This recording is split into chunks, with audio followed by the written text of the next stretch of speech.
Ito pala ang stock na side mirror ng ating motor.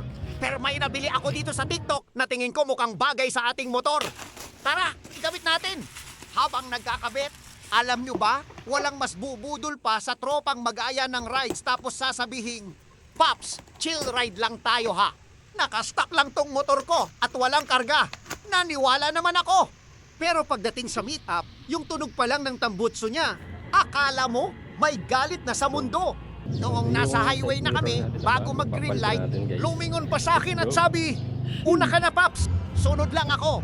Paggo ng ilaw, biglang swoosh, naiwan lang sa akin usok at alikabok. Yung chill ride niya, pang MotoGP pala ang bilis. Nakarating na siya ng susunod na probinsya, habang ako heto, kinakapos pa sa segunda. Kaya kayong mga Paps sa mahilig magsabi ng stock lang to, maawa kayo sa amin. Iba kasi yung stock nyo. Stock na may kasamang himala.